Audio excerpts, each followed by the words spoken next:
¿Qué tal? ¿Cómo están? Soy Miklos Lucas de Pereni, peruano, profesor e investigador universitario. En estos momentos trabajo para la Universidad de San Martín de Porres, donde soy profesor principal de Ciencia y Tecnología. Y he sido invitado por Patrick Coffin Media a participar en esta conferencia internacional, invitación a la que he aceptado con mucho gusto y a la cual estoy muy agradecido. El tema que yo voy a tratar tiene una relación no necesariamente tan visible con la crisis sanitaria global que estamos viviendo, con esta pandemia del COVID. Pero estoy convencido de que al término de la misma, al término de mi presentación, entenderán por qué es relevante el tema que yo voy a presentar.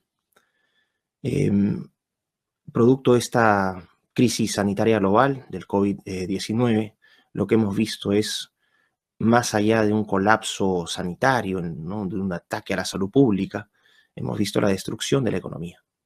Hemos visto la disminución en la calidad de vida de las personas gradualmente, confinamientos que han destruido negocios, que han limitado las libertades de millones de personas alrededor del mundo, que están llevando al colapso a muchos países y que están generando inflación, desempleo. Entonces uno se pregunta si hay una proporcionalidad entre estas medidas económicas y los supuestos daños en la salud. Tengo entendido que a la fecha estamos hablando de poco más de 1 millón de muertos a nivel global por el virus, del virus del COVID. Pero uno llega a entender con una tasa de mortalidad que en personas sanas no supera el 0,4%. Entonces, claramente hay una desproporción entre las medidas que se han tomado, liberticidas, destructoras de nuestra economía, versus el supuesto, ¿no?, impacto sanitario que hemos sufrido. De todas maneras, los líderes de los organismos supranacionales, Organización Mundial de la Salud, las agencias de la ONU, gobernantes en todos los países, en varios países del mundo, nos están diciendo que tenemos que aferrarnos a la esperanza, que este es un virus temporal, ya viene una vacuna, sobre eso van a conversar otros ponentes, la verdad detrás de esa vacuna, y que tenemos que estar tranquilos porque al final saldremos fortalecidos de esta experiencia tan dura. Y se nos dice que miremos el futuro con optimismo, que el progreso es posible. Y aquí viene el primer punto de interés, la idea de progreso. ¿Qué se entiende por progreso? Y hemos encontrado que a lo largo de la historia el progreso se ha atado a cambio tecnológico. Y uno puede encontrar las raíces, por ejemplo, haciendo un breve repaso histórico, esta idea de progreso, dónde se ha impulsado, cuándo se ha impulsado. Podemos poner arbitrariamente un punto histórico para determinar ese progreso. Voy a hablar, por ejemplo, de la primera revolución industrial. La primera revolución industrial en Gran Bretaña entre 1760 y 1840, que llevó a la mecanización de la producción, a la división del trabajo. Y esto es lo más importante, perdón, esto es lo más importante. A partir de ese cambio tecnológico radical, surge el capitalismo como sistema económico predominante. Y unos años después, el comunismo, denunciando las desigualdades que había generado el sistema capitalista. La idea importante es esta. A partir de la primera revolución industrial, a partir del cambio tecnológico, es donde se configura un nuevo orden económico y un nuevo orden ideológico en términos políticos. Y es relevante porque hoy estamos viviendo algo parecido. Y me atrevo a decir que incluso a una escala mayor. Pero no vamos a adelantarnos por este momento. Pasan los años, ocurre una segunda revolución industrial a fines del siglo XIX. Entre 1880 y 1920, la revolución de la electricidad, del transporte, ¿no?, de las comunicaciones a distancia, los telegramas, por ejemplo, que nos llevan a una etapa de enorme fe en esta idea de progreso, ¿no? La idea de progreso empieza a transformarse en el siglo XIX casi en una religión. Podemos encontrar a personajes como Henry de Saint-Simon, que soñaba con un socialismo cristiano, una sociedad regida por tecnócratas, por ingenieros. Su discípulo, Auguste Comte, que también era un hombre que creía mucho en este progreso material, creador o padre del positivismo, padre de la sociología, que también aspiraba a un futuro tecnocrático. Y después en Inglaterra tenemos el caso de Herbert Spencer, la idea del darwinismo social, de John Stuart Mill, uno de los autores más influyentes del liberalismo inglés, que también era un firme creyente del progreso. En este siglo, el siglo XIX, como dije, el progreso se convierte ya en una religión y se empieza a desplazar con más fuerza al cristianismo. Este no es un proceso nuevo. Podemos hablar de intentos por desplazar al cristianismo a lo largo de la historia, pero para efectos prácticos en la época moderna podemos marcar el inicio de una ofensiva muy fuerte, cuyas ondas expansivas todavía sufrimos desde la Revolución Francesa, desde el siglo de la Ilustración, que es el siglo XVIII en Francia. Bueno, a partir de estos cambios entonces de la primera revolución industrial, de la segunda revolución industrial, esta fe en el progreso, llegamos a una tercera revolución industrial en la década de los 70.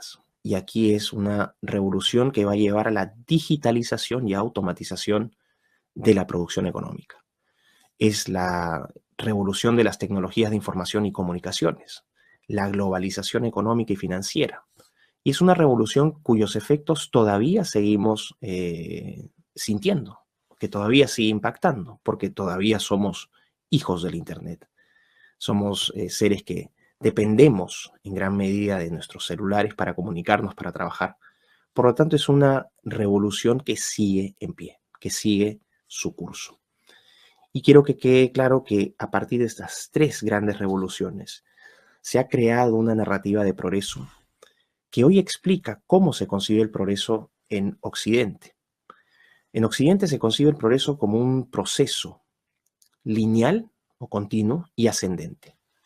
Es decir, el progreso no se detiene, siempre vamos mejorando. Y la etapa actual siempre va a ser superior a la etapa previa. Entonces es una fe en este progreso porque cada vez que el tiempo avanza, que hay más descubrimientos, que hay mayor bienestar, vamos progresando porque esta etapa que hoy vivimos es mejor a todas las anteriores. Entonces esta idea de linearidad, de continuidad, de ascendencia. Otro elemento clave es la idea de progreso como una idea de alcance universal. Nos dicen desde los organismos supranacionales, Bill Gates, George Soros, ¿no?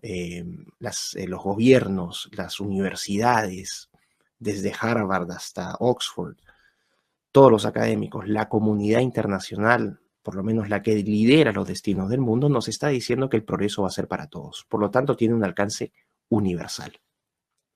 Pero aquí vienen algunas perspectivas interesantes para cómo se consigue el progreso hoy en Occidente. Es una concepción utilitarista de progreso, es decir, progresamos en la medida en que somos más felices y tenemos el tiempo de disfrutar de experiencias placenteras. Es decir, a mayor felicidad y a mayor placer, mayor progreso. Desde una perspectiva filosófica hablamos de un utilitarismo hedonista. El hedonismo es la filosofía del placer. Pero no solamente eso, es un placer o es una felicidad que se da principalmente a través de recursos materiales, ¿no? A través de la acumulación de objetos, de cosas, a mayor consumo. Por lo tanto, ese utilitarismo está atado a una visión materialista de progreso. Y esto es importante porque a medida que el hombre ha ido mejorando objetivamente su calidad de vida en términos de indicadores sociales, esperanza de vida, mortalidad infantil, son indicadores objetivos de que ha habido una mejora con respecto a etapas anteriores. También ha habido una mejora notable en indicadores económicos, ¿no? La disminución de la pobreza a nivel mundial, el incremento del estándar de vida de millones y millones de personas alrededor del mundo a niveles nunca antes vistos en la historia. Eso es objetivo. Pero el punto aquí es que ese materialismo y ese utilitarismo han generado un hombre que cada vez se aferra más a lo material y que se va desprendiendo de su componente espiritual o de su dimensión espiritual. Por lo tanto, a un mayor secularismo, es decir, a una ausencia de religión, a este surgimiento, a esta fuerza que adquieren, por ejemplo, diversas posiciones ateas, ¿no?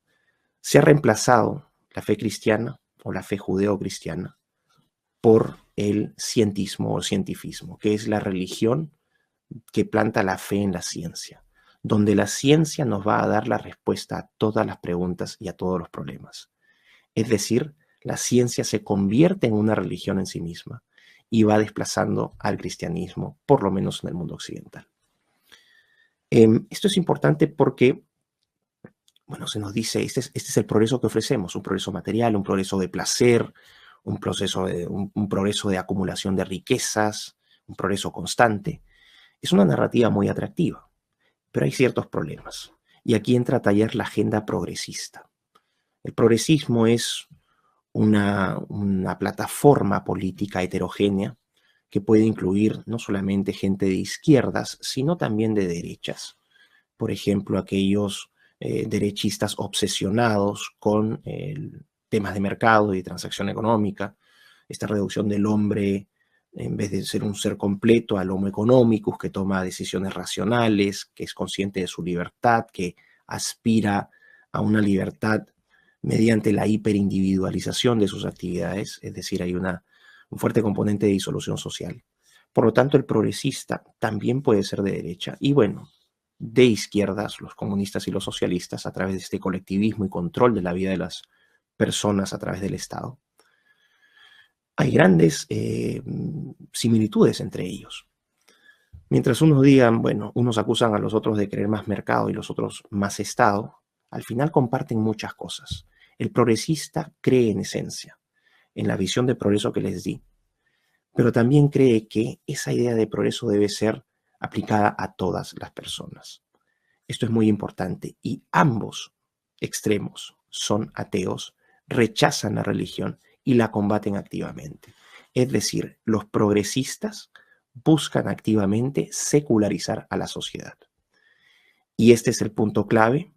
Para los progresistas, el principal elemento de reforma política, económica, social y cultural es la ciencia, o son la ciencia y la tecnología. Muy importante, el progresista confluye en este punto.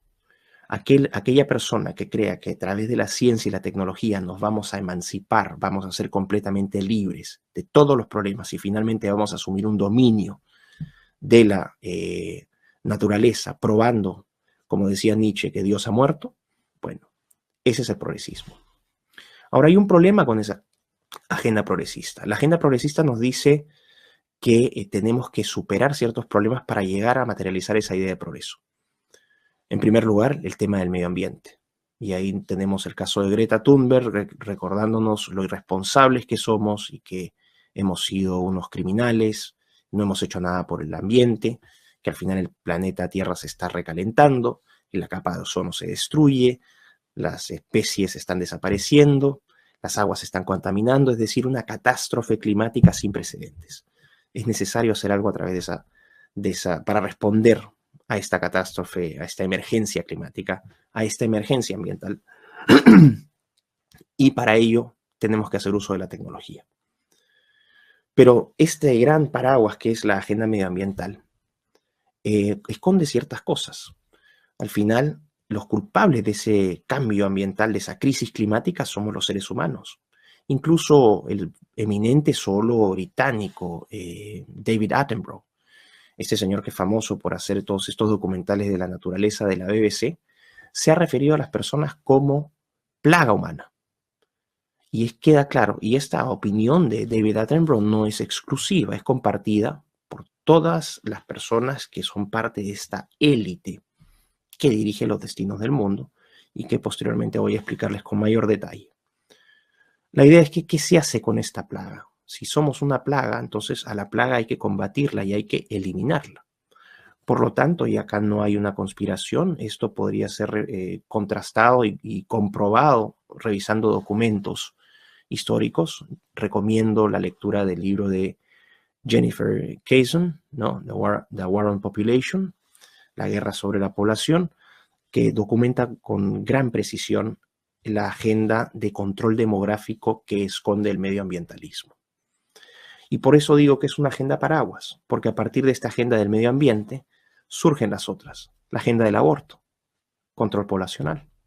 La agenda de género, que también busca confundir, sobre todo a los más niños, a los jóvenes, para distorsionar su sexualidad. Y eso busca también, de alguna manera, distorsionar las identidades, las funciones sexuales, la función del ser humano como procreador de su especie. Y con esto lo que estamos haciendo es minimizar o disminuir las posibilidades de procreación. Porque finalmente las relaciones homosexuales, por ejemplo, no dan fruto de ningún tipo.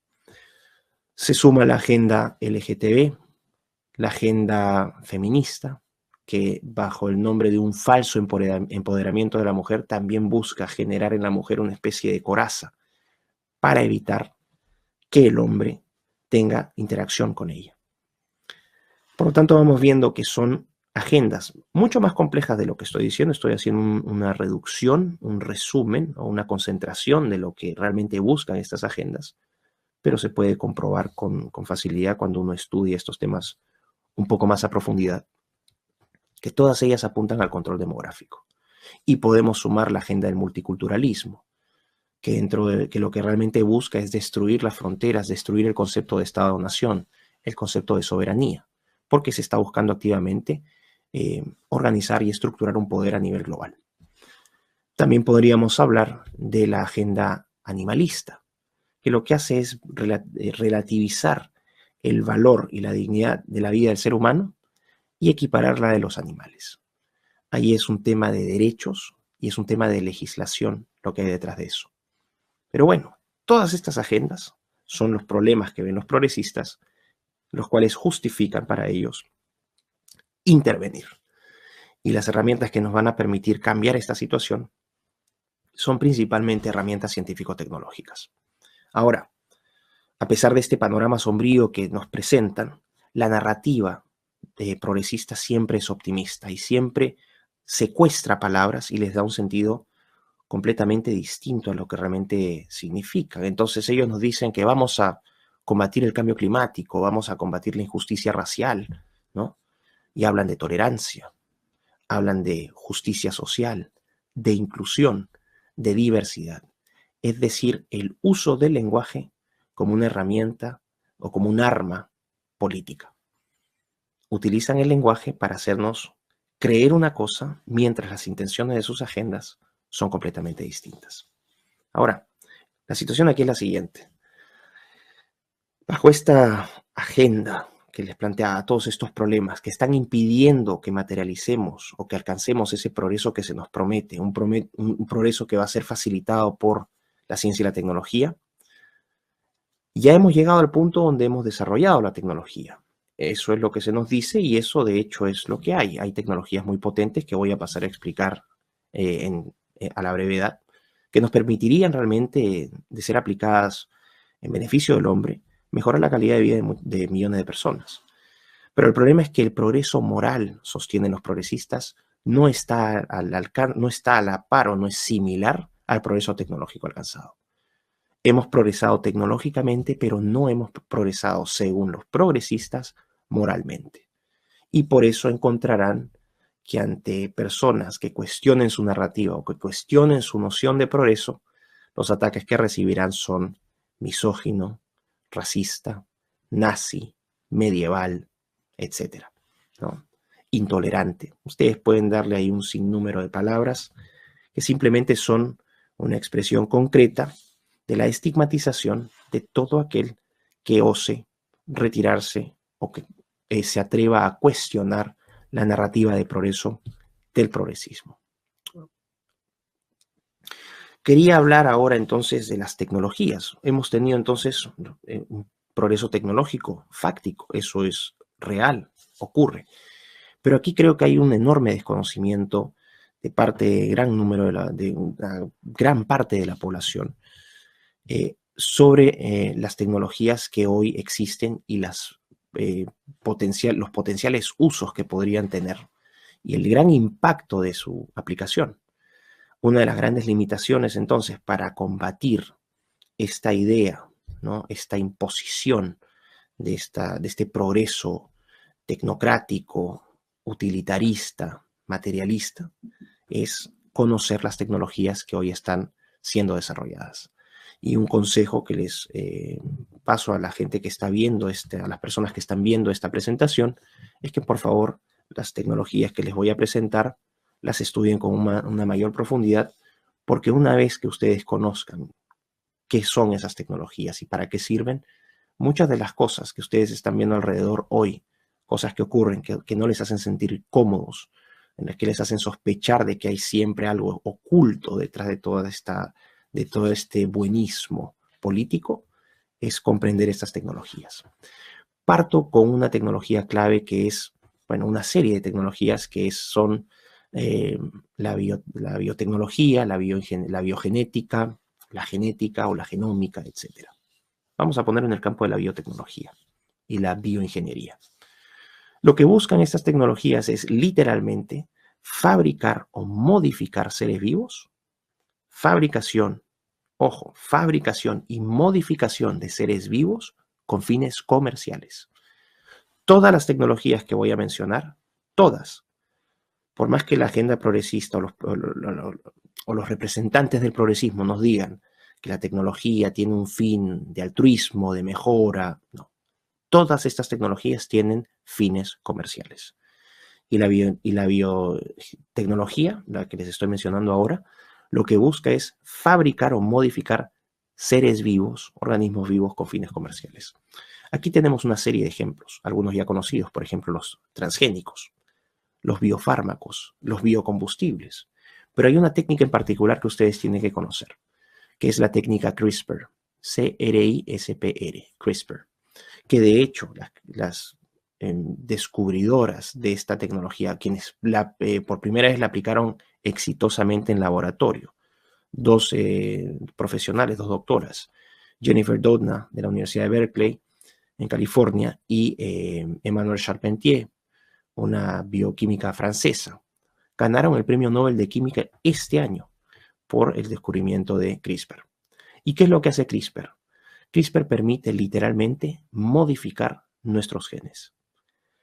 Sacar genes malos, poner genes buenos, lo estoy explicando en un lenguaje muy sencillo, ustedes pueden profundizar después, pero es una técnica que literalmente nos permite jugar a ser dioses, a modificar nuestro código genético, a cambiar genes que no nos gusten, a poder insertar genes que sí nos gusten. Y esto abre una enorme posibilidad, un enorme abanico de posibilidades. Podemos usar CRISPR, por ejemplo, para curar enfermedades monogénicas causadas por un solo gen. Por ejemplo, la fibrosis quística. Técnicamente sería posible sacar ese único gen malo que causa esta enfermedad en una persona, reemplazarlo por un gen bueno que ha sido codificado, fabricado en un laboratorio, y de esa manera podríamos curar una enfermedad. Ahora, nadie estaría en contra de una aplicación terapéutica de esa naturaleza. Si la tecnología es utilizada en beneficio del hombre, creo que todos estaríamos de acuerdo y iríamos estableciendo ciertos criterios y condiciones éticas que se puedan utilizar esas tecnologías. El punto es el siguiente, que se puede abrir también la puerta para fabricar personas con códigos genéticos a pedido. Podemos hacer un cóctel de genes y podemos literalmente programar a una persona en laboratorio. Nos olvidamos del azar, nos olvidamos de la naturaleza. Podríamos utilizar también técnica CRISPR para, por ejemplo, mezclar genes entre especies. Podríamos tener quimeras. Entonces, estas son aplicaciones obviamente que aún están en el campo de la ciencia ficción, pero técnicamente sería posible. Por lo tanto, CRISPR es una tecnología muy potente porque literalmente nos permitiría modificar nuestro genoma humano. Una segunda tecnología importante es la inteligencia artificial. Y la inteligencia artificial no es otra cosa que la imitación o replicación de la inteligencia humana o de las capacidades intelectuales del ser humano mediante máquinas. Y aquí lo que entra a colación son los algoritmos. Los algoritmos son instrucciones, ¿no? Son herramientas estadísticas que permiten, sobre la base de la enorme cantidad de data que reciben, la famosa Big Data, procesar esa data, hacer sentido de esa data, aprender, entre comillas, en el proceso de categorización, de procesamiento de esa data para obtener conclusiones y tomar decisiones. Entonces podemos tener la inteligencia artificial en diferentes tecnologías, de hecho. Tenemos inteligencia artificial, por ejemplo, en reconocimiento facial. Cámaras que a través de un escaneo permiten saber quién es uno, su identidad completa, pero no solamente eso. Ha llegado a tal punto el avance de estas tecnologías que pueden determinar nuestro estado de ánimo. Pueden determinar, según la forma en la cual caminamos, cuál es nuestra orientación sexual. Han llegado a un nivel de precisión muy grande. Tenemos también inteligencia artificial en el campo del procesamiento de lenguaje natural. Cuando podemos, por ejemplo, hablar en inglés y un traductor automáticamente lo hace al japonés. O cuando una persona ingresa texto en un idioma y inmediatamente ese texto es traducido a otro idioma. Aquí también tenemos inteligencia artificial, los algoritmos funcionando. Podemos tener drones. Podemos hablar, por ejemplo, de los automóviles autónomos, estos autos que está fabricando Tesla, por ejemplo, ¿no? De Elon Musk, o Google, que también está trabajando en esta tecnología. Podemos hablar de tecnología financiera o fintech, que no es otra cosa que algoritmos puestos al servicio del sector financiero. Los traders algorítmicos, por ejemplo, ya no existen o cada vez van a ir perdiendo más terreno los traders de bolsa, aquellas personas que trabajan en la bolsa comprando y vendiendo acciones. Ya no es necesario. Uno puede programar al algoritmo. Cada mañana existe este software, estas aplicaciones, y los algoritmos van a llevar a cabo durante todo el día y de manera autónoma, toma decisiones para comprar y vender acciones. Entonces, esas son las aplicaciones de la inteligencia artificial. Son múltiples. También existe otra tecnología muy importante que es la nanotecnología. Y la nanotecnología no es otra cosa que la manipulación de átomos y moléculas para la creación de productos a escala. Es decir, estamos manipulando materia a nivel atómico y molecular. Y esto abre obviamente un campo enorme, porque podríamos empezar, por ejemplo, a producir materiales a partir de los elementos que ya conocemos, que sean mucho más resistentes que el acero, que el titanio, o que tengan una conductividad eléctrica mucho mayor que el cobre. O incluso podríamos romper la barrera que existe entre la química orgánica y la química inorgánica. Fusionar átomos de carbono, ¿no? Que es la química de la vida, que es la química orgánica, la de los átomos de carbono. Fusionar elementos de vida con elementos minerales. Crear nuevos materiales que sean intermedios entre materiales vivos e inertes. Es decir, hay una aplicación, un campo increíble de aplicaciones aquí. Y esto también se nos está ofreciendo como este paquete de progreso tecnológico dentro de las tecnologías convergentes, la famosa nanotecnología. Podemos hablar también de la robótica. En la robótica, ¿no? Que es la fabricación de robots que han adquirido habilidades que hasta hace unos 10 años eran impensadas. Pienso, por ejemplo, en el robot Atlas, que lo pueden ver ahí en la diapositiva, o en Spot Mini, ¿no? Los trabajos que está haciendo esta empresa Boston Dynamics, o los trabajos que está haciendo DARPA, el Departamento de Defensa de los Estados Unidos, que trabaja con estas empresas para desarrollar robots con fines militares. Podríamos en algún momento pensar, por ejemplo, en Robocops. Ya no es tan ciencia ficción. O podríamos pensar, por ejemplo, en drones que tengan armas para controlar disturbios. Ya no entran policías humanos como fuerza de seguridad, sino que ya tendríamos estos drones o tendríamos esta policía robótica. También está el campo de las prótesis. En la diapositiva pueden ver al profesor Hugh Kerr, que es un biofísico del MIT, del Massachusetts Institute of Technology, que perdió las dos piernas debajo de la rodilla después de un accidente que tuvo. Se perdió esta persona en un viaje en la nieve y, bueno, le tuvieron que amputar las dos piernas. Se instaló prótesis que son prótesis inteligentes, que están conectadas, cuyos circuitos están conectados a sus nervios, por lo menos de manera externa, y este profesor puede mover su pie mecánico o sus pies mecánicos con impulsos cerebrales. Es increíble, o sea, ya se ha fusionado su cerebro de alguna manera, sus ondas eléctricas. No es que haya un cable, pero a través de instrucciones que su cerebro emite, él puede controlar voluntariamente sus pies artificiales o sus piernas artificiales. Entonces, eso también está abriendo campo a una serie de posibilidades, ¿no? Sobre todo en el campo de las prótesis, donde podríamos finalmente tener manos prostéticas que sean casi iguales, por lo menos en funcionalidad, a las manos humanas. Podríamos hablar también de otras tecnologías, podríamos hablar, por ejemplo, de la computación cuántica, de la impresión en 3D, de la tecnología de materiales, la bioinformática. Al final, todas estas son tecnologías convergentes, porque inicialmente, como les dije, no se encontraba una utilidad común, pero a medida que se van aplicando y se van perfeccionando, vamos encontrando que pueden hacerse aplicaciones conjuntas.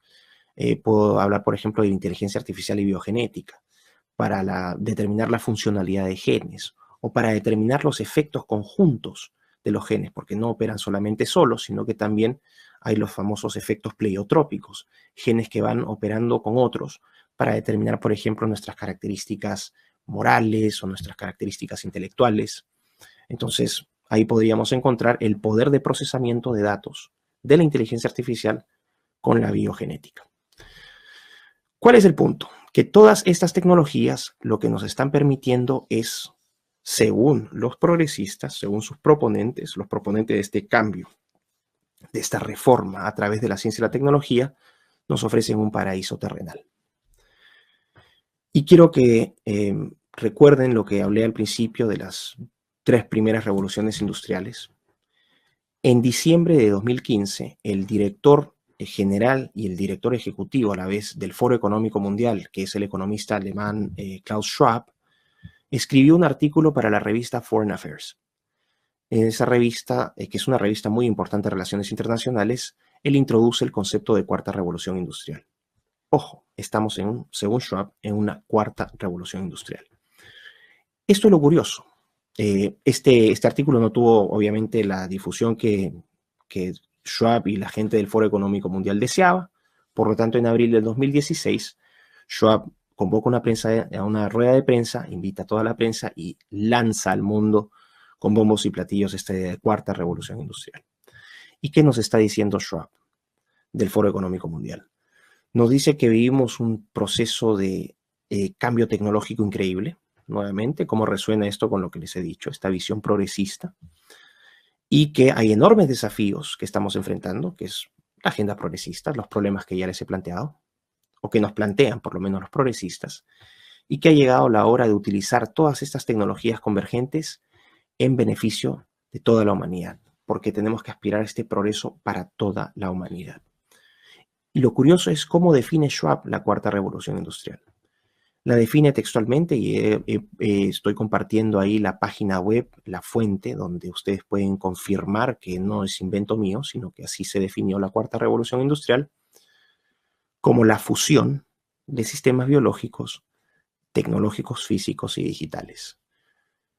Quiero que quede clara esta palabra, la fusión de sistemas biológicos, tecnológicos y digitales.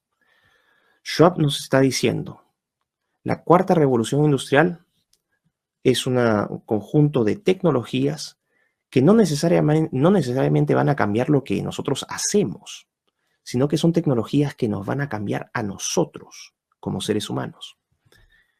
Y claro, uno no tendría que hacer ningún tipo de, o no sospecharía de nada extraño, ¿no? Finalmente la gente no se preocupa, lee de pasada estas cosas y dice, bueno, qué interesante. La idea de progreso es atractiva, vende bien, todos queremos vivir con más cosas, acumular más riqueza, nos volvemos menos espirituales porque estamos obsesionados con consumir. Entonces el discurso resuena, los problemas son tan complejos, la gente no tiene el conocimiento para poner en tela de juicio los supuestos problemas que se están planteando, compra la idea, compra el proyecto o no, la iniciativa y dice, me parece perfecto. Pero aquí está el problema. Cuando uno dice que la cuarta revolución industrial no cambia lo que hacemos, pero nos cambia a nosotros, lo que está obviando es que se está pensando en aplicar la tecnología directamente en los seres humanos. Y aquí ocurre algo muy interesante.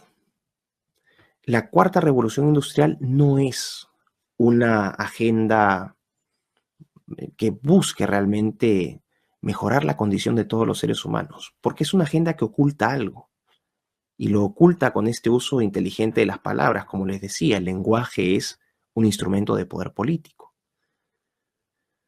Quiero que vean a continuación lo que realmente hay detrás, para que ustedes después evalúen si esta idea de progreso que les vende el Foro Económico Mundial les parece atractivo. Y aquí vamos a entrar a hablar del transhumanismo. Probablemente la mayoría de ustedes nunca haya escuchado sobre esto, pero el transhumanismo es una ideología política, es un movimiento cultural que se funda oficialmente en 1998 por iniciativa del economista sueco Nick Bostrom, profesor de la Universidad de Oxford, y de David Pearce, un filósofo británico, que fundan en 1998 la Asociación Transhumanista Mundial. Esta asociación ha cambiado de nombre en 2006 y se llama ahora Humanity Plus o Humanidad Más. ¿Qué plantea? ¿Qué plantea el transhumanismo? Que esta cosa que ustedes recién están escuchando. Literalmente, su objetivo es, y lo defino como ellos lo definen, mejorar las capacidades físicas, cognitivas, intelectuales e incluso morales del ser humano mediante la aplicación de tecnologías al ser humano. ¿Y qué proponen? Bueno, tienen tres grandes postulados. El primero, dicen, es la superlongevidad. Para los transhumanistas, la muerte es una enfermedad, literalmente. Incluso están haciendo lobby en la Organización Mundial de la Salud para declarar la muerte una enfermedad. Los transhumanistas dicen, vamos a utilizar la ingeniería genética, vamos a utilizar CRISPR para extender nuestras vidas. ¿Quién sabe si podemos ser incluso inmortales? Ya se han hecho experimentos con ratones, donde se ha triplicado la esperanza de vida de esos ratones. Ratones que en forma natural viven 6 meses y que hoy pueden vivir 18, incluso hasta 24 meses por modificación genética con técnicas como CRISPR, y que eso en seres humanos implicaría el aumento de vida, ¿no? La prolongación de la vida hasta los 250, 300 años. Quiero que reflexionen sobre eso. Un segundo punto que proponen también los transhumanistas es la superinteligencia. Y nos dicen, bueno, en realidad el ser humano es un ser primitivo, es un ser que está en un estado temprano de evolución. Obviamente ellos asumen o abrazan plenamente la idea de la evolución darwiniana. Y dicen que esta evolución darwiniana natural es un proceso lento, toma millones de años en materializarse para evolucionar como especies. Es un proceso cruel donde los fuertes desaparecen a los débiles. Y es un proceso que no tiene propósito. Entonces los transhumanistas dicen, bueno, vamos a utilizar estas herramientas tecnológicas, estas tecnologías convergentes que nos ofrecen, nos prometen este paraíso terrenal, y vamos a aplicarlas en nosotros. ¿Para qué? Para extender, para asumir absoluto dominio de este proceso evolutivo. Entonces, ya no vamos a depender de la naturaleza, sino que nosotros vamos a dominar la naturaleza y vamos a tomar control literalmente de nuestro propio destino. Y en la superinteligencia lo que están diciendo es, vamos a fusionarnos con procesadores, con máquinas que tengan mayor capacidad de procesamiento que nuestros cerebros. Implantémonos chips. Ahí está el caso de Neuralink, por ejemplo, de Elon Musk hace poco, ¿no? El caso de esta interfase que uno se aplica en la corteza cerebral y que según Musk para lo que sirve es para, nuevamente se vende con aplicaciones positivas, aplicaciones terapéuticas, ¿no? La cura, por ejemplo, de enfermedades como el Alzheimer o la epilepsia. Bueno, pero en realidad uno también podría abrir la puerta para problemas, por ejemplo, los neurohackers. Estoy especulando, pero sería una posibilidad. En el caso de la superinteligencia, entonces, podemos aspirar a ser seres mucho más inteligentes, procesar mucho mayor cantidad de información. Incluso hay una vertiente dentro de los transhumanistas, una variación, una escuela que es la escuela posthumanista o la tradición posthumanista, dirigida por ejemplo, liderada, entre otros, por Nick Bostrom, que plantea que en algún momento no será necesario incluso tener cuerpo físico, sino que seremos un conjunto de información, que podremos subir nuestros pensamientos a la nube, que podremos formar una gran inteligencia colectiva con otros seres, no sé si ya sean humanos a estas alturas, donde podremos generar una super inteligencia colectiva. Bueno, Nuevamente estamos acá hablando del campo de la ciencia ficción, y lo curioso es que los transhumanistas, apelando a la ciencia, lo que hacen en realidad son ejercicios de ciencia ficción. Y el tercer punto, entonces, la superlongevidad, la superinteligencia, el tercer punto que nos ofrecen, o la tercera promesa, es el superbienestar. Este es un punto planteado por David Pearce, y él lo plantea en estos términos. Es un imperativo hedónico. Miren cómo resuena con lo que he dicho. Es un imperativo hedónico modificarnos genéticamente para aspirar al superbienestar. Tenemos que olvidarnos del dolor del sufrimiento, dice Pearce. Tenemos que deshacernos de esos genes que nos hacen agresivos, violentos, celosos, que nos obligan a luchar y a matarnos entre sí. Y Pearce lo que está diciendo es, mediante la manipulación genética vamos a ser seres virtuosos. No vamos a sufrir nunca. Y así valdrá la pena vivir mucho más y tener una superinteligencia. Bueno, cuando ustedes ponen todas estas cosas en la balanza, se están dando cuenta que lo que se está buscando es literalmente la destrucción del ser humano, la destrucción del Homo sapiens y su conversión hacia Homo Deus. Y ahí está el título de Yuval Noah Harari, este autor, este historiador judío, que ha sido presentado como un gran visionario, ¿no? En realidad, Yuval Noah Harari es un promotor del transhumanismo, es un agente de la progresividad internacional para promover esta agenda. Pero fíjense, vamos a dejar de ser comunes mortales y podemos aspirar a ser dioses. Y lo interesante aquí es que en esto radica la trampa del transhumanismo. Cuando el transhumanismo dice vamos a mejorar al ser humano, ¿quién les ha dicho que van a mejorar? ¿Cómo saben ellos, sobre las especulaciones en base a ciencia ficción que ellos tienen, que literalmente nos van a mejorar? ¿No sería más apropiado decir que nos van a modificar o que aspiran a modificar al ser humano? Pero esa modificación podría ser buena, como ellos piensan, o mala. Pero hay una fe, nuevamente. Curiosamente, los transhumanistas son ateos radicales.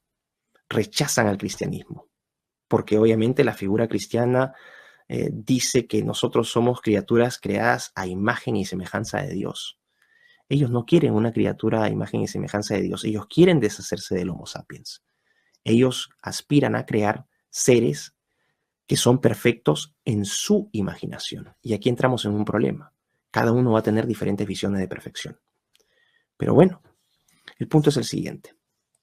Cuando ustedes ven el transhumanismo, sus promesas, el uso de las tecnologías que están promoviendo, lo que uno concluye, y por eso es tan importante la narrativa política, que la cuarta revolución industrial no es otra cosa que transhumanismo hecho política pública global, disfrazada con esta idea de progreso para todos, ¿no? Disfrazada o camuflada o justificada con esta agenda progresista de catástrofe climática, de la violencia entre las razas, de la violencia entre los sexos, de las disparidades en las edades, todos estos conflictos, esta dialéctica marxista que se usa, ¿no? Antes era capitalista proletario, hoy es joven viejo, hombre mujer, blanco negro, heterosexual homosexual, las mismas categorías para polarizar y fragmentar a la sociedad. El problema es el siguiente. Ya tenemos para los transhumanistas entonces las tecnologías. Y les decía, es necesario progresar moralmente. Pero para progresar moralmente, según la progresía, que a través de la cuarta revolución industrial está implementando directamente una agenda transhumanista, es romper con todo dique de valores absolutos. Porque los valores absolutos son un freno para las pretensiones del progresismo transhumanista y globalista. ¿Por qué? Porque bajo valores absolutos, por ejemplo, en la tradición judeo-cristiana, matar al ser humano es algo que no debería hacerse nunca. Esa es una gran limitación. Entonces lo que tenemos que hacer es relativizar al ser humano. Tenemos que volverlo una masa, una masilla, que se pueda modificar o moldear a nuestro gusto y a nuestro deseo. No rechazando esos límites que nos ha puesto la naturaleza o Dios. Por lo tanto, es una lucha contra las proposiciones de los valores absolutos. Y lo que encarna en la progresía o el progresismo es el relativismo absoluto. todo es relativo. Por ejemplo, el sexo. No hay hombre y mujer, no, tenemos géneros. Y uno puede construir cualquier género que desee o puede identificarse con cualquier género que desee. Por eso el techo de géneros es igual al número de gente que vive en este planeta. Cada uno puede adscribir al género que se le dé la gana. Y estas categorías de que existen 120, 150 son realmente reducidas. Podemos ser lo que realmente querramos ser. Ese es el problema del relativismo. Un tercer punto muy importante aquí, que creo que es la clave para entender por qué estamos entrando de lleno a esta agenda transhumanista y que encuentro que es muy difícil, que tiene que haber un cambio clave para revertirla, es la aprobación del aborto. Desde el momento en que se aprueba el aborto, que creo que es la base de todo, todo cae finalmente, todo colapsa, el ordenamiento político, económico, nuestros principios y valores morales caen completamente sobre aquellos que se fundamentó la civilización occidental cuando aprobamos el aborto. Porque el aborto no significa otra cosa que la transición del ser humano de sujeto de derecho a objeto de comercialización, a objeto de experimentación. Y miren qué importante es esto. Lo que el transhumanista busca es experimentar con el ser humano. Si ustedes dicen, bueno, pero ¿qué ejemplos existen? Hoy, por ejemplo, hay muchas personas llamadas biohackers que en sus garajes están trabajando con herramientas CRISPR para modificar genéticamente a seres vivos. Por ejemplo, cambiar de pigmento a hacer ranas fosforescentes o mejorar ciertas cualidades de sus perros. Otros que están aplicando la técnica en sí mismos, ¿no? Para diferentes cuestiones. O la gente que aplica el microchipping, que se están insertando chips en su cuerpo. O sea, esto no es un tema simplemente teórico, esto ya está ocurriendo. ¿Y qué va a permitir entonces, a partir de esta base del aborto que permite, ¿no?, la experimentación en los seres humanos? Porque la vida deja de tener un valor inherente, una dignidad inherente, pasa a ser un objeto de consumo, un objeto de producción. Bueno, lo que nos va a permitir modificar ese ser humano van a ser las tecnologías convergentes. ¿Y qué está ocurriendo? Lo que está ocurriendo es que a partir del aborto, por ejemplo, ya se aprueba, es una práctica común que en ciertos países, entre ellos Estados Unidos, se puede experimentar con embriones humanos de hasta 14 días de edad. O que los fetos abortados en estas clínicas abortistas, aquellas promovidas, por ejemplo, por Planned Parenthood, vendan los órganos de los fetos abortados y lo hagan al por mayor. Precios de mercado para hígados, para cerebros, para riñones. Y lo que se busca con la extensión del aborto, ¿no?, incluso hasta los 9 meses, no es otra cosa que esperar un nivel de maduración mayor para que los órganos sean más útiles para la investigación. Todo esto tiene un fin comercial. Les decía, las tecnologías convergentes todas apuntan a fines comerciales. Por lo tanto, estos fines comerciales, estas tecnologías convergentes son finalmente las herramientas que nos van a permitir reconfigurar al ser humano bajo la mentalidad del transhumanista. Y aquí voy a pasar algunos ejemplos. Los transgénero, ¿no? A la izquierda van a encontrar a Jessica Jovin, creo que se llama, o Lubin, es un canadiense que hace unos meses denunció a un spa, a un centro de belleza de mujeres, porque no le quisieron hacer su tratado de cera brasileña, su Brazilian Waxing. Y quiso demandar a este spa, porque no le quisieron hacer un Brazilian Waxing. O por ejemplo, ¿no?, esta imagen que está a la derecha de una mujer que se hormonizó para que le creciera barba, es hombre, se quitó los senos, pero quedó embarazada. Bueno, transgénero. Tenemos a los transedad, el caso del hombre que ustedes ven a la derecha, un canadiense, Paul, que a los 46 años decide que su edad no es 46, sino que es 6 años.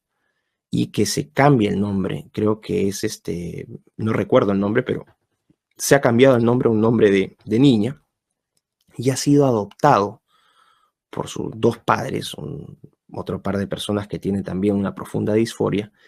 Y este hombre tenía una familia, estaba casado, tenía 3 hijos, abandonó a todos y se fue a vivir con sus, entre comillas, padres adoptivos.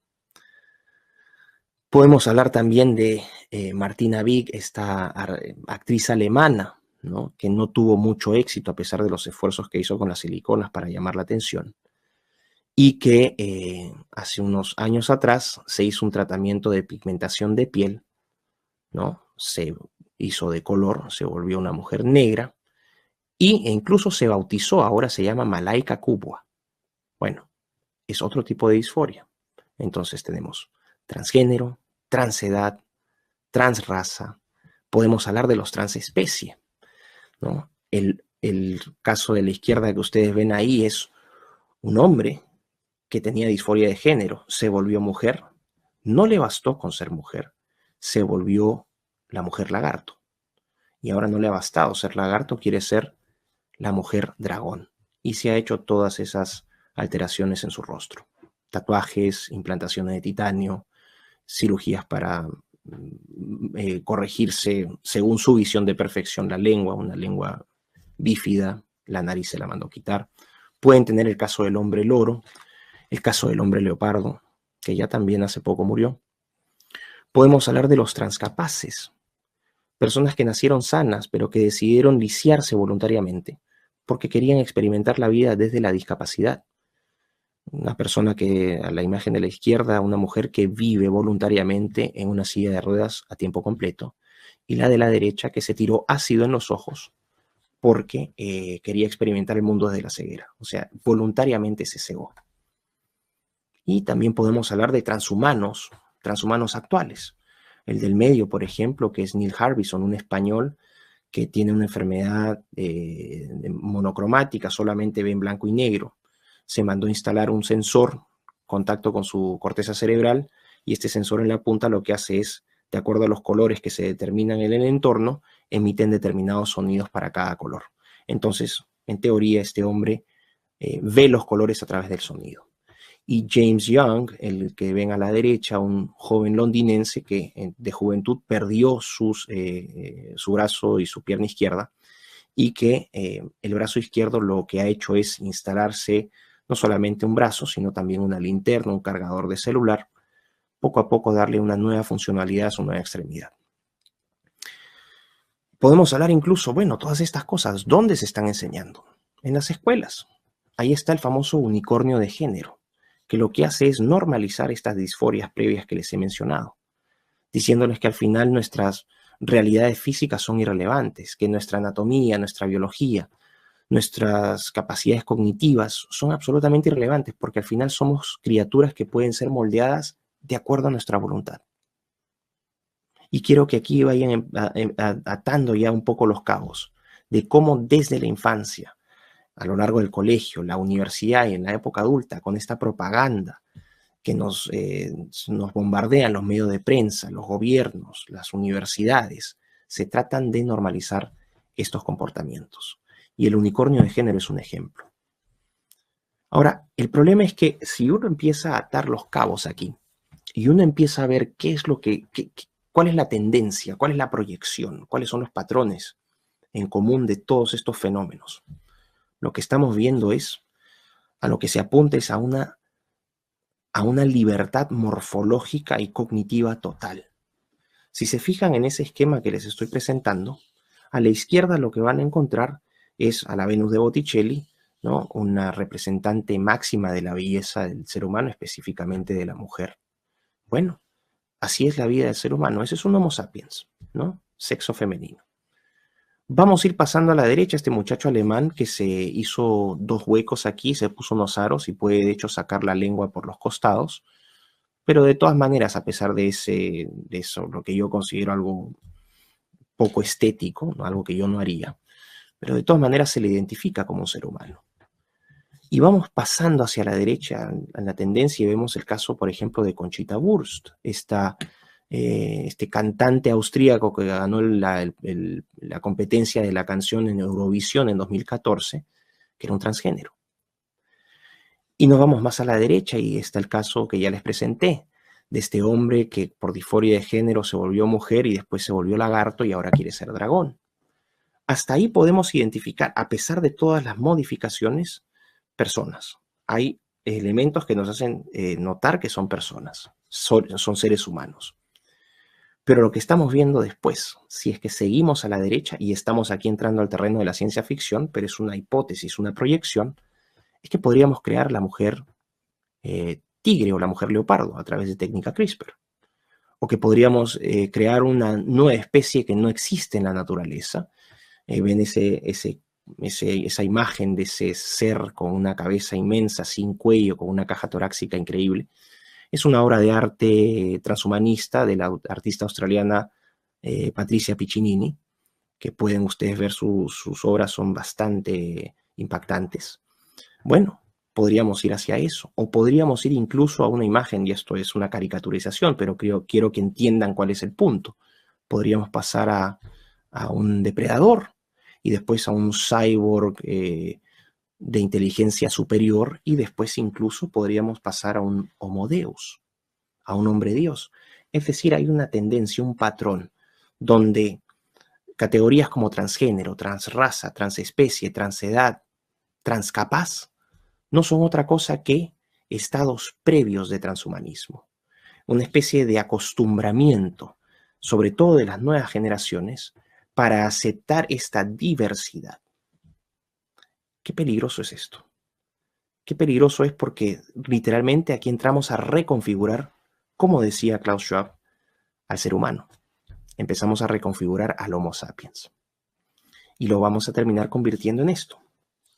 Este es el objetivo final. Convertir al Homo sapiens en una plastilina, en una arcilla que puede ser moldeada a imagen y semejanza del ideal de perfección de cualquier persona, o por lo menos de aquellos que controlen las tecnologías. Qué peligroso. ¿A qué viene todo esto? ¿Y qué relación tiene con el COVID? Bueno, yo tengo la firme convicción de que esta pandemia ha sido fabricada y su propósito no es otro que iniciar, como ellos dicen, iniciar o poner en práctica el gran reinicio, the Great Reset, ¿no? Y esto abre paso a esta nueva normalidad.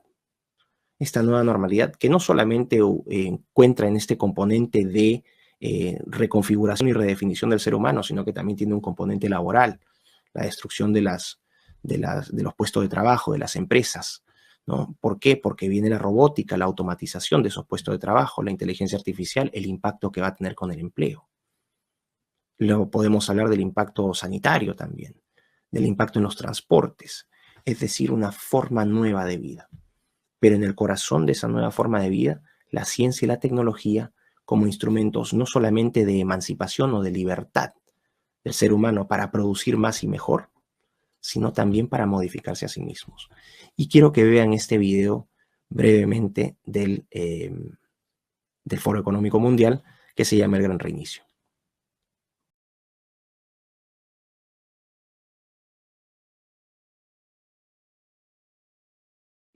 Bueno, habiendo terminado entonces este video, quiero tomar unas reflexiones finales. La cuarta revolución industrial entonces no es otra cosa que la instrumentalización de la agenda progresista. Y cuando hablo de progresismo, me refiero a los representantes del progresismo.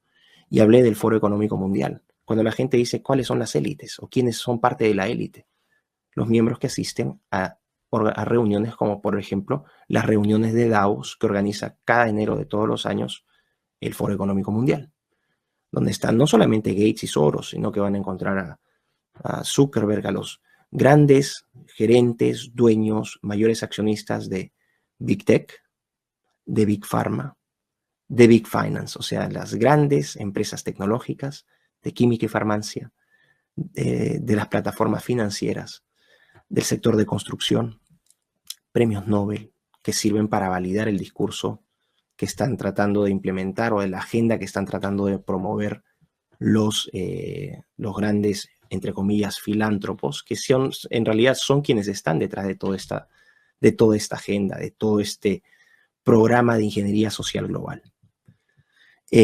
Podemos hablar también de que la cuarta revolución industrial, y no es una especulación, la compatibilidad es muy clara, que la cuarta revolución industrial no es otra cosa que la implementación del transhumanismo a nivel global. Es programáticamente el transhumanismo y lo ha hecho a una escala global. Pero la venta, el uso del lenguaje disfraza esas intenciones y se nos vende como una idea de progreso que no necesariamente va a afectarnos a nosotros, porque la gente no puede entender, no puede hacer sentido de esto. Otro punto, en la medida en que esta agenda sea posible, lo será solo si es que existe una concentración de poder político y económico. Es muy difícil coordinar diferentes estamentos, diferentes gobiernos. Por eso se requiere concentrar y verticalizar el poder político y económico. ¿Y quiénes hacen eso? Lo hacen los famosos filántropos. Bill and Melinda Gates Foundation, Open Society Foundations, Chan Zuckerberg Initiative, Omidyar Network, la Ford Foundation, Wellcome Trust, todas las fundaciones caritativas que en realidad lo que hacen es darle un rostro de filantropía a los grandes conglomerados comerciales, a las grandes empresas mundiales. Una cosa es que done dinero Microsoft, se vería mal, ¿no? El mundo corporativo, predatorio, y otra cosa es, siguiendo las lecciones que les dio Rockefeller hace más de un siglo, que se transforme en una fundación que aporta donaciones en beneficio de la humanidad, para el progreso de la humanidad. Lo que están haciendo los filántropos, entre comillas, es literalmente a través de sus donaciones privatizar el poder político. En los Estados Unidos lo vemos con el Partido Demócrata, lo estamos viendo también en la Unión Europea, con los parlamentarios europeos, muchos en la planilla de Soros, por ejemplo, que no son los únicos, pero bueno.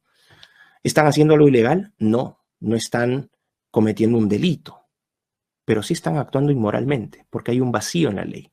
Nadie le impide a Bill Gates financiar a la Organización Mundial de la Salud con 3.400 millones de dólares. No existe una ley que lo impida, pero de facto lo que está haciendo Bill Gates en nombre de la filantropía y el interés es privatizar a la OMS y someterla a sus dictados y a sus caprichos y a sus preferencias. Y ahí van a entender por qué esta lógica se repite en la Organización de Naciones Unidas, en todos sus estamentos, en el Banco Mundial, en el Fondo Monetario Internacional, en todos los organismos supranacionales, en los estados nacionales, en las universidades, en las ONGs, porque lo que fluye es el dinero. El dinero compra lealtades. Y es así como lo hacen. Para implementar esta cuarta revolución industrial, lo que necesariamente tiene que hacerse es destruir la moral judeocristiana, que se basa en principios y valores absolutos. Relativizar al ser humano y todo lo que lo rodea es indispensable. Por eso es que se trata de modificar el lenguaje. Por eso es que se nos habla del uso del lenguaje inclusivo. O por eso se nos dice que tenemos que destruir la historia. No recordar lo que viene en el pasado, porque se está construyendo un nuevo mundo para esta nueva normalidad. Y el problema es que esta nueva normalidad implica la destrucción del ser humano, es decir, lo que estamos haciendo desde el momento, por ejemplo, en que se aprobaba el aborto. Transformamos al ser humano de sujeto con derechos a objeto. Y con los objetos es posible hacer lo que sea. Tienen incluso un precio de mercado. Sino que pregunten a aquellos que van a fabricar bebés, parejas homosexuales que piden tener hijos, fabricados en clínicas y los vientres de alquiler. Y finalmente, lo más importante, el paso, ¿no? El cambio de un paradigma, donde ya la tecnología no está al servicio del hombre, sino que el hombre está al servicio de la tecnología. Esto es muy grave. Lo que está ocurriendo hoy es, en nombre de esta confusión generada por esta crisis sanitaria de la pandemia, se está implementando una agenda que busca reconfigurar y redefinir al ser humano. No quiero ser irresponsable, no voy a decir que esto signifique que se van a crear campos de concentración donde van a aplicarnos estas tecnologías y nos van a querer matar o nos van a querer modificar a nuestra fuerza. No. Puede hacerse, por ejemplo, con la inyección de vacunas. Y ahí ustedes escucharán en otras presentaciones qué trampas esconden estas vacunas. Por ejemplo, el uso de vacunas con ARN mensajero, por dar un ejemplo. Pero también podría ser el caso de que de manera voluntaria, personas como las que ya hemos visto, aquellos los transcapaces, personas que se autolisiaban, ¿por qué no pensar que podrían existir personas que voluntariamente se amputarían los brazos o las piernas o se sacarían los ojos para instalarse aparatos tecnológicos y potenciar sus capacidades? Generaciones de jóvenes o de niños que están creciendo con la idea de X-Men, de Iron Man, de los super amigos, de los super invencibles, de todos estos superhéroes de ciencia ficción, creyendo que ellos también van a poder materializar ese sueño de inmortalidad, de omnipotencia, de omnipresencia, de super bienestar. Eso es, creo que dejo la mesa abierta para más preguntas que respuestas. El propósito de esta charla, lo que busco es que ustedes investiguen por su cuenta, que se informen más sobre estas tecnologías y que veamos que más allá de cuestiones políticas y económicas de corto plazo, lo que en realidad nos estamos jugando es la preservación de la condición y la naturaleza humanas. Muchísimas gracias por su atención y bueno, que tengan un gran pasar en esta conferencia y los invito a que investiguen más. Saludos. Gracias.